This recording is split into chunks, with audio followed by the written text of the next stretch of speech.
No argument, it's pretty, but non-native Rhododendron ponticum is a thuggish weed, devastating to the ecosystems it favours. Worldwide, its distribution is remarkable. It grows naturally in only southern Iberia and the Middle East, brought into cultivation in the 18th century by plant collectors, and then it escaped from gardens and moved into the countryside throughout northern Europe and beyond. Poor New Zealand, even worse was the gorse we donated.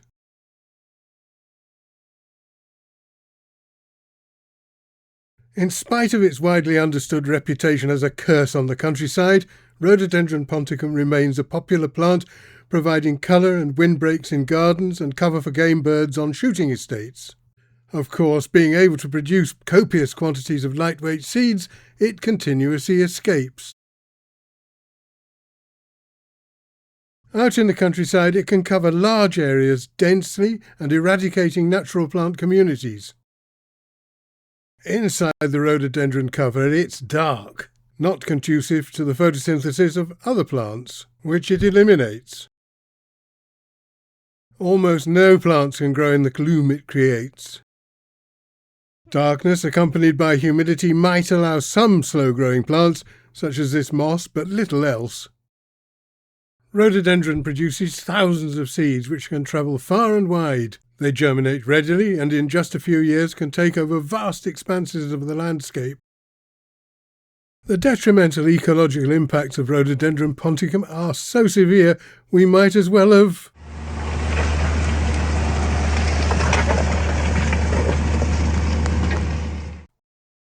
This Scottish hillside has a continuous sward of rhododendron, and it goes a long way round the corner. This is the area shown in the previous picture, and this almost the entire spread of the rhododendron. Dark green is trees with an understory of rhododendron, light green is the continuous sward.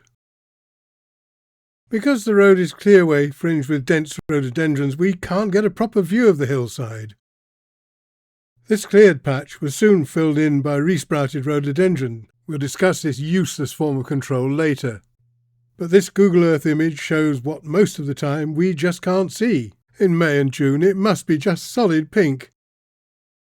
Here's a pretty picture of Scottish woodland in the process of being swamped. What can we do about it? What must we do about it? Rhododendron control. Well, it has to be rhododendron eradication. We can attempt getting rid of it, but it's not a simple matter, and a half-hearted approach will fail. Rhododendrons fight back. But some people try, and they do succeed, using several methods that provide varying degrees of practicality and success. We will consider 5 of them. First, the usual way rhododendron control fails, by officially sanctioned bad practice. On the roadsides they just cut it away and leave. The roads crews complete the job after their fashion, but with no follow-up, so the problem returns and will remain permanent until, rather unless, their bosses realise they got it wrong. That's the council-authorised method for rhododendron and gorse control. Slash and move on. And it's wrong. So, rhododendron control method number 1 is just chop it back and go away. It soon grows back from buds at and below ground level. And back to the beginning of an inevitable cycle, but I suppose it creates jobs. A sacred place in Argyll, Our Lady of the Badly Chopped Roddies. Follow-up attention is always required, or the roddies will simply re-establish their invasion. Method number 2, spray it with a herbicide. It creates many problems of cost, safety, spray drift, plus collateral harm to other plants and beneficial invertebrates. Even then, eradication may be only partially successful until follow-up treatment is applied. Method number 3, cut it back, wait a year or so, and then spray the regrowth. The first example will be how not to do it. Cut back to ground level. Wait a year or 2 for regrowth. Spray the regrowth and please wear proper protective clothing. The kill can seem to be complete. However, this contractor never returned, so the stumps just sprouted again. Unattended for several years, the roddies simply grew back. Business as usual. Time, money and effort completely wasted. The standard recommendations for this method, not included above, even include bonfiring the cut remains of the bushes. That requires additional expenditure and of course can be extremely hazardous, potentially setting fire to woodland while incinerating soils and peat. Small fires like that can become wildfires. Method number 3's second example, which, sensibly managed, had the desired outcome, which from an ecological point of view was pretty spectacular. We'll visit the remote highland village of Inverie on the shore of Loch Nevis. This example was mostly successful, with the re-establishment of native woodland well underway within little more than a decade. There is no road to Inverie, and the pleasantest way to get there is on the paddle steamer Waverley when annually it cruised Loch Nevis. The 20-minute stopover at Inverie was just about enough time for me to run to the rhododendron site, take some photos and get back on board, while other passengers poured into the remotest pub in the UK. I monitored progress on 7 occasions over 14 years. The site is beyond the church at the west end of the village. So this is method number 3 again, but properly conducted. Cut the roddies back, wait a year or so and then spray the regrowth. This was my first visit, just after the roddies had been cleared and the village supplied with free firewood. In places, regrowth had already begun. They waited a while and then they sprayed. Sprayed 2 years ago.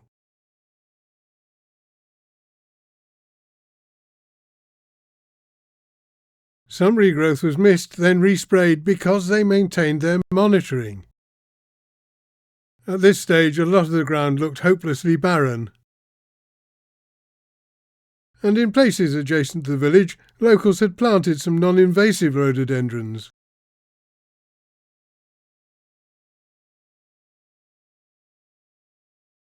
Only 4 years, and in many places numerous pioneer plant species had already moved into ground previously dominated by the invasive rhododendron.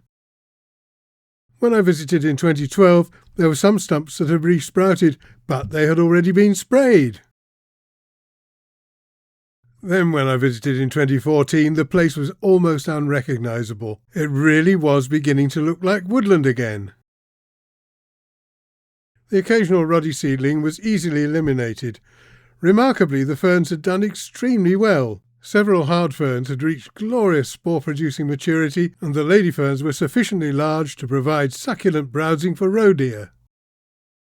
And just look at the place 4 years later, and again at my last visit in 2023. I wrote, on arrival at the site, this time 14 years after my first visit, it was so overgrown that I couldn't find my usual way in. I ploughed into the undergrowth, which had become almost impenetrable, with many tree saplings and a very desirable, diverse ground flora. I eventually reached a less tangled place with rocks, which seemed to be the place I had usually photographed progress, and it was pretty well unrecognisable. When, after much stooping and tripping, I eventually found my way out, I was on the road, a lot further west than I'd expected, a stark indication of how much the Inverie rhododendron clearance site had revegetated.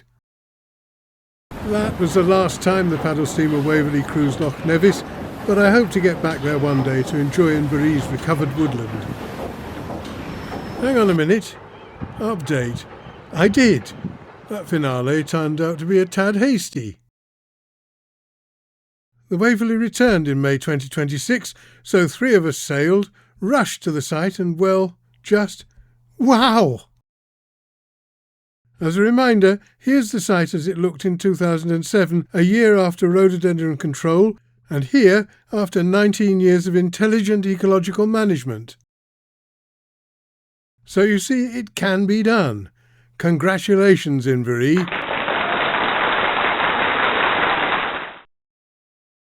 None of these first 3 methods controls rhododendron without being costly, in monetary terms, as well as posing potential harm to operatives and the environment, and frequently results are disappointing.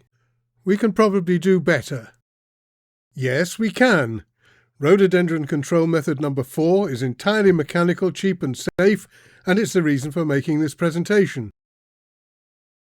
Gordon French and Donald Kennedy have devised, rigorously tested and refined this method, which is cheap, safe, and for rhododendrons it's final, as long as it's carried out strictly according to guidelines. It's known as Lever and Mulch. Donald and Gordon in action, doing what they do so well, teaching their method. Donald Kennedy demonstrates all requirements: a high-quality silky Zubat saw and a cheap pruning saw for roots, a hammer, protective clothing and some human strength.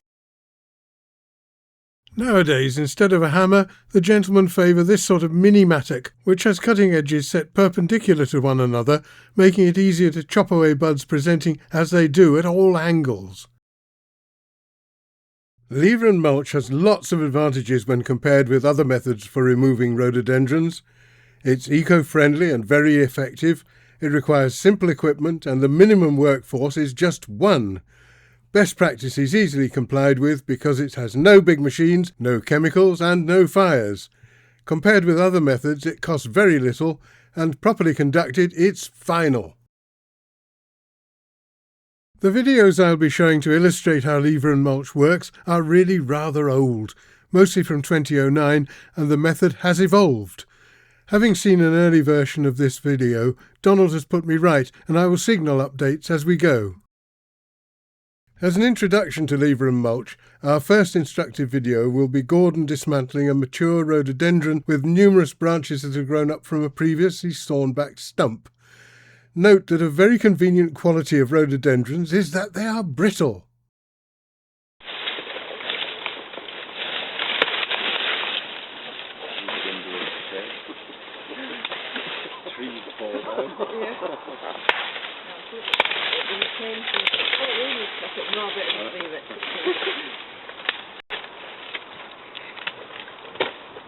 This is one that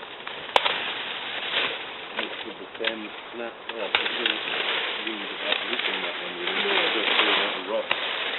And it was multi-stemmed. Had it been cut before, that one? Yeah, it will have been.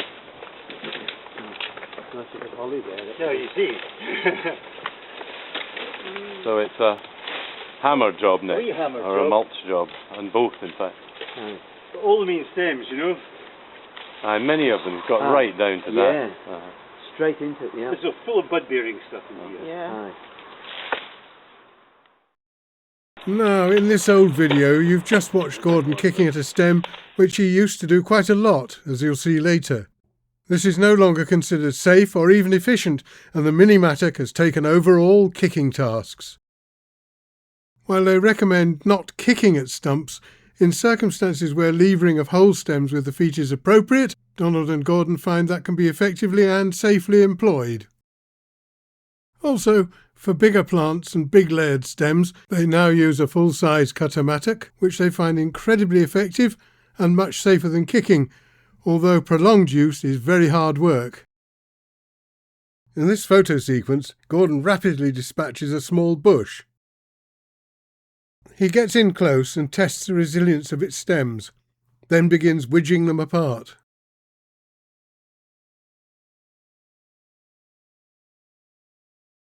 Very soon all stems have been removed and he will now concentrate on the stump.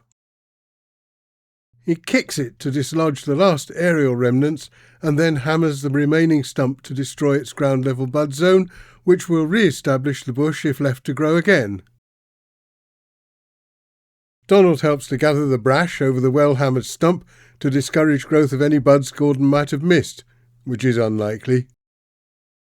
He explains that in future years the brash will be pulled aside and any bud growth hammered to oblivion. That follow-up is necessary with all rhododendron control methods, but not always carried out, so regrowth often occurs, as we have already seen at the Dewsdale /Spray abandoned site. However, this mulching process has been modified. When conditions allow, which is usually, diligent total bud hammering makes frequent future visits to rehammer less necessary, while mulching with brash will continue to inhibit the growth of seedlings. One must mindfully adjust the method to suit the circumstances. Gordon deals with a difficult small springy bush. It's a springy one. You get these springy ones. Right. It doesn't Yeah. work.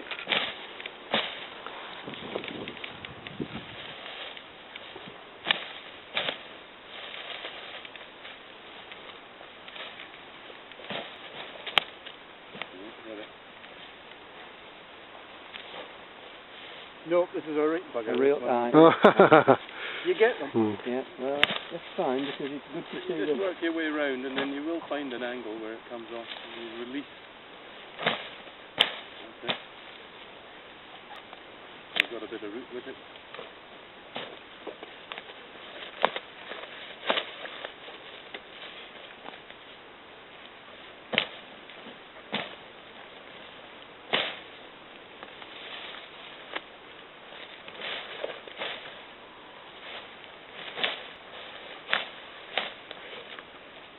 He's just at that awkward age, you know.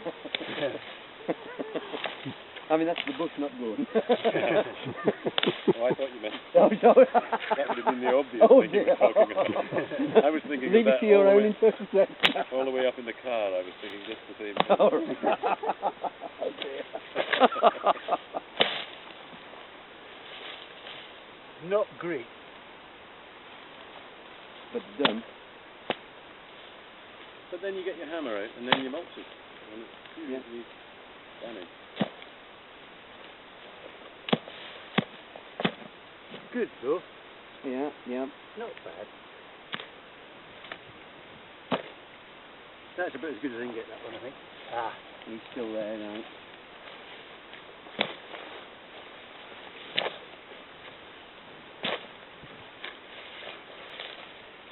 That one probably will regenerate.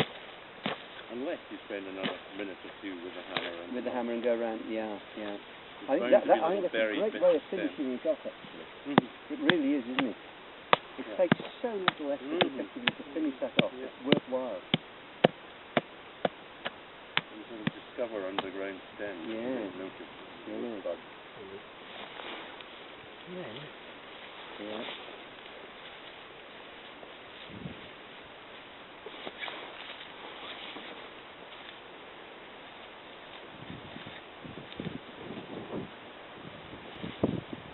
He'd make a very good badger with a gradually bedding in it.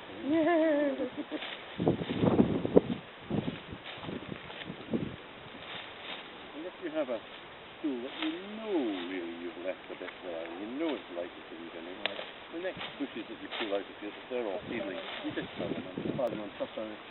Handy, yeah. Yeah, absolutely. And it's, I mean, a few will get blown away, but there'll be some, and it identifies And where you can stop for exactly. later on. That's the thing, isn't it? Mm. A slightly tougher one. You get the stringy ones too. Yeah. Stringy bouncies, you know? Aye. Yeah. There's a branch right behind you there, Gordon, just to finish off the mulch. Very good. Get there. And that's a pretty dense little pile of shade, really. Yeah. Dense and damp. Good.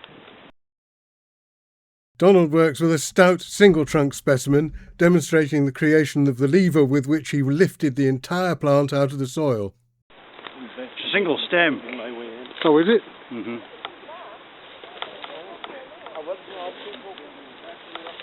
Yeah, it's a head-on and forward-in job, Donald. It is, I won't do that though, because I'd rather push it than pull it. Mhm. I'll just get my way in there.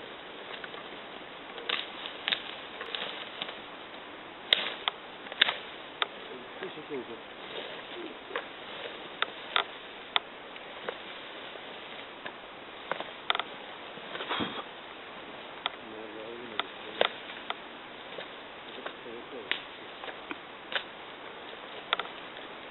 Maybe a judicious root saw here or there. Yeah, it's going. Oh, not so good.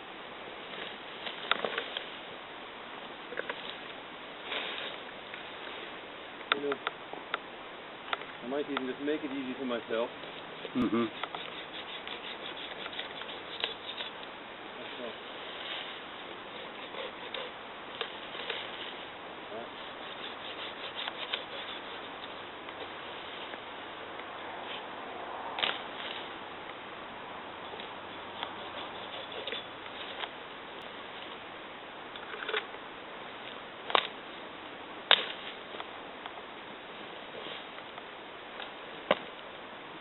nice one.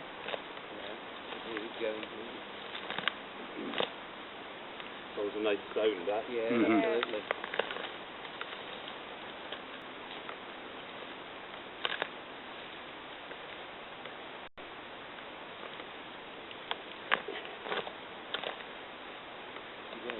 Mhm.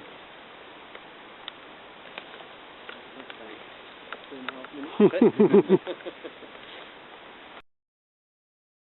Lever and mulch in miniature. This little bush, if left, could have become a monster. What a load of... Pull that little bit out first.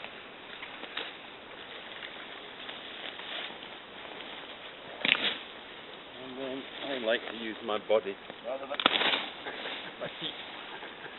Broke off slightly in the wrong place there. Wee hammer job on that Wee stuff, hammer. though. We'll be alright.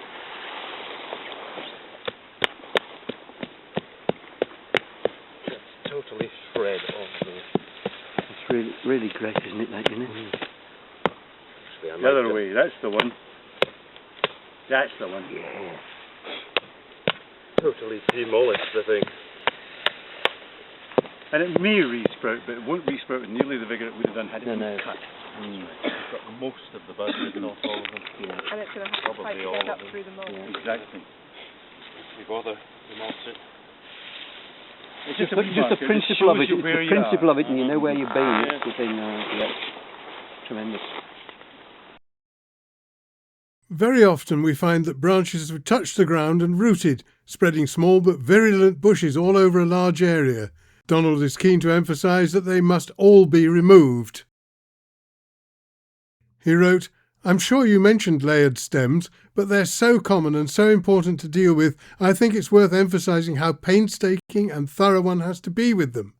Sometimes they can be 1/2 metre deep with dozens of rooted nodes.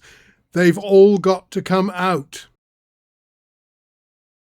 A previously cut back plant with a combination of multiple stems and layering. That is, slender stems have dipped down to the soil, rooted and spread all over a wide area. It requires a special strategy. Stand back, because there'll be bits of stuff flying all over the place.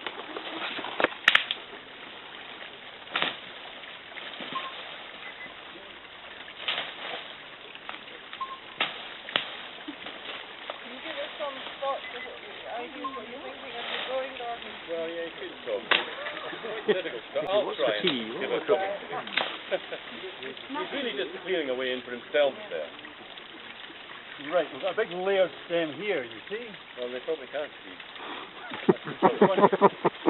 It's coming in here and coming out there. Now, patiently, you know, that needs to come out of the ground well set in. This has got enough of one, really. What it's really do is leave 2 handles on it so I can work at it in both directions.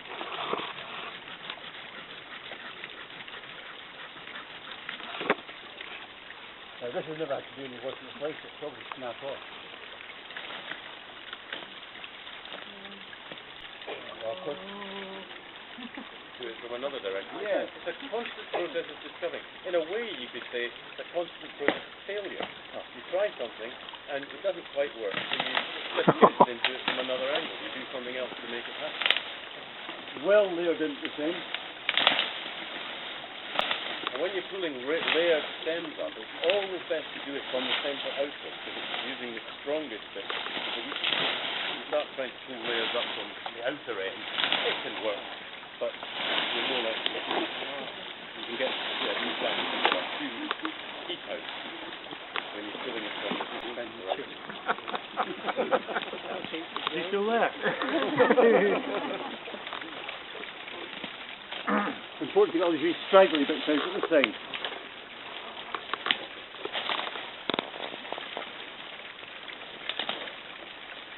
I mean, layers are generally incredibly easy. Sometimes they crisscross and end up scooped down and it's very difficult, but they're generally very, very easy to come out with. And, you know, it's crazy cutting layered stems. And that's, I imagine, if you came in here and tried to do it with standard methods, you'd obviously cut the main bushes, but I imagine most of the layers would be cut as well. And then you just do a little bit of see a respread, which, if you are faithful with herbicide and believe it'll work, you think, well, what's the problem with that? You just come along and spray it. As we discover, herbicide rarely works perfectly.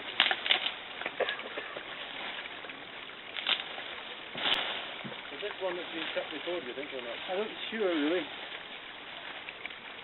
I think it would be any cutting, it would be on the left-hand side. And Oh, okay. I think we did get two, but I don't think the other side. Right, Oh, it's all the bud bearing stuff. It's gone. Oh, that one. Oh yes, but not that bush itself. That bush was never cut.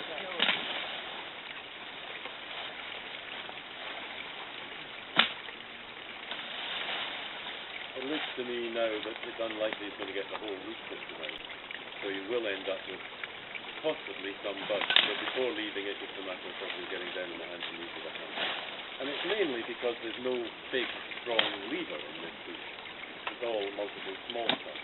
But you never know, you just can never be sure. You might find a way of getting it right out of the ground. And if you did really persevere and wanted to and use the root saw and the hammer, you'd certainly be able to get it out of the ground, even without a big levered stem.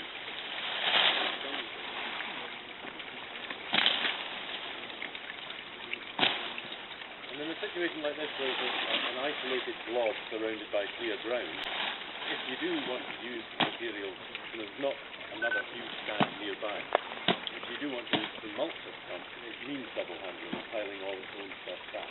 So we tend not to do that now, just because if we think there's a chance that we're going to reach sprouting, we just leave it, because you know you're going to be back. And again, as I said a number of times, you're always faced with this option. So that's really tight. Yeah, this is tight. And you're faced with an option now. You could get his root saw or his hammer and uproot it probably. And I would tend to be a two layers. Yeah, okay. But instead of bits being there and there and there, it's down to a square foot now.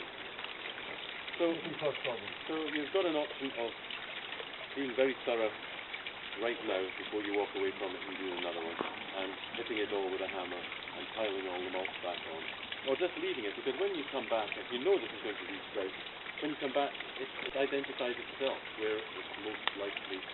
Yeah, and when you cut that all the way through, so it should be Right. Isn't it to minimise, isn't it the market? It may have been a comical frosty day moment, but with a single thrust, Gordon uprooted and eliminated this large roddy. The job was completed by hammering the buds on the trunk's base and on the remaining stump. Large rhododendrons require the full, calculated lever and mulch methodology, first by preparing the lever. Branches will be tangled with others, so Gordon trims them back. Now they have a stout lever that the two of them can manipulate. As Donald waggles the lever up and down, side to side, Gordon can see where prop roots are and saw through them. It's hard work and they swap jobs. Once the prop roots have been severed, the lever can be lifted as well as pushed down and around. After a lot of heaving, the whole trunk breaks away from its stump. The buds will be hammered. By my special request, they removed the best timber, which was delivered to bagpipe maker Ross Calderwood, who's game for a challenge. Rhododendron is not usually taken seriously by wood turners, but it turned out to be a pale, hard, close-grained wood, not unlike the instrument maker's favourite boxwood in appearance. Here's the 2010 prototype.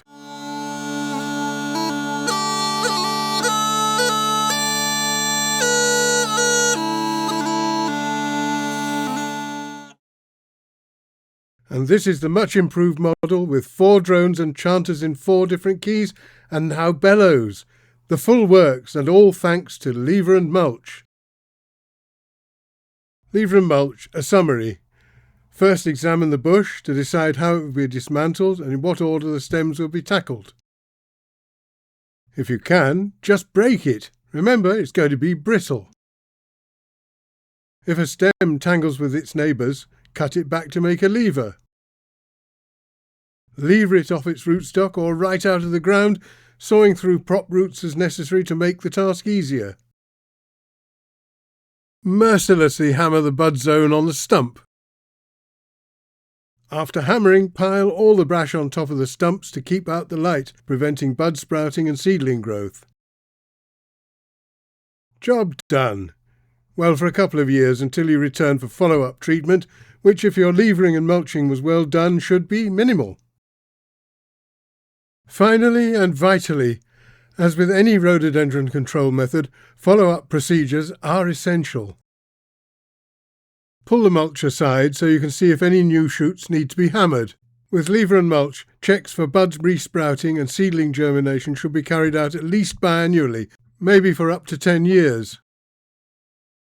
Checking for buds. If you find them, hammer all buds to oblivion.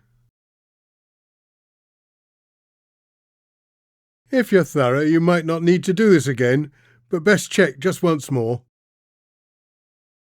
You can lay the smaller uprooted plants on top of the mulch piles or hang them in the trees, anything to keep the roots away from the soil. Then there are the seedlings. Small ones are easily removed, though there might be just too many to get them all, and some are so minute they're not easily spotted. Give them an experimental tug, and if they're not too well established, out they come. If they don't come out relatively easily, leave them be. They can be dealt with later. If they do loosen, make sure you get the whole plant, including that regenerative bud zone. If you leave them lying on the ground, they'll just reroot and live on, so be cruel. Hang them in the trees. So satisfying. 10 years after lever and mulch.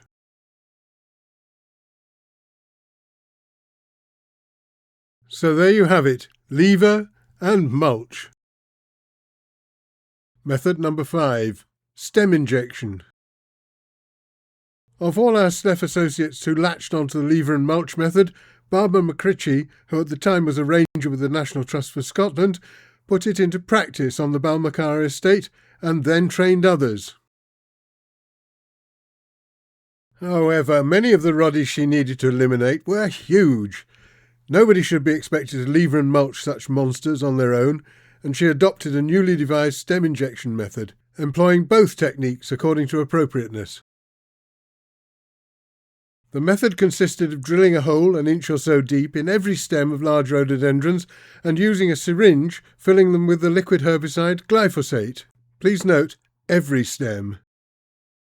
Here are a couple of stem-injected rhododendrons a few years after treatment, apparently stone dead. I added apparently because, unfortunately, one stem was missed, illustrating the necessity to ensure that every stem gets injected, not always successful when you have to deal with hundreds of stems, often within a tangle of undergrowth. That can be avoided by modifying the method. Note that solid wall of untreated rhododendron adjacent to the treated site, which is how this area used to be, a very severe infestation. The stems were cut to ground level, and rather than leave the stumps to sprout and then spray, they were drilled immediately and injected with glyphosate. That way, every stem got treated and efficient control was assured. 3 years later, rhododendrons drilled, injected and dead, with the ground flora slowly becoming re-established where once the invader had prevented the growth of plants, well, other than itself. As with all rhododendron control methods, follow-up is essential. There will be seedlings to be removed, and a few re-sprouted stumps are inevitable. But with the stems out of the way, they are easily identified and hammered. Stem injection has been further improved with the invention of herbicide plugs. The method is worth investigating. And finally, conclusions. 5 methods, 5 verdicts. Just cut and abandon. Nul point. Spray. It can work, but cost, safety and collateral damage make it undesirable when better methods are available. Cut, wait for resprouting and then spray. The quality of success depends on how well it's done. No follow-up? Complete failure. Cut, wait and spray too.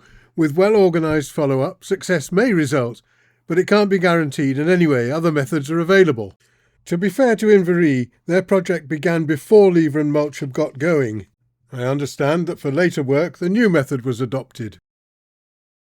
Lever and mulch. It has so many advantages over methods 1 to 3. Since the methodology is novel, specific training is essential. Stem injection. Particularly useful for killing large rhododendrons, but stems can be missed, and any herbicide use is environmentally undesirable and can be costly, plus it's hazardous. Use stem injection when lever mulch isn't feasible. The clear winner is lever mulch, with stem injection a reasonable alternative. Both require that operatives know what they're doing, and follow-up attention is essential.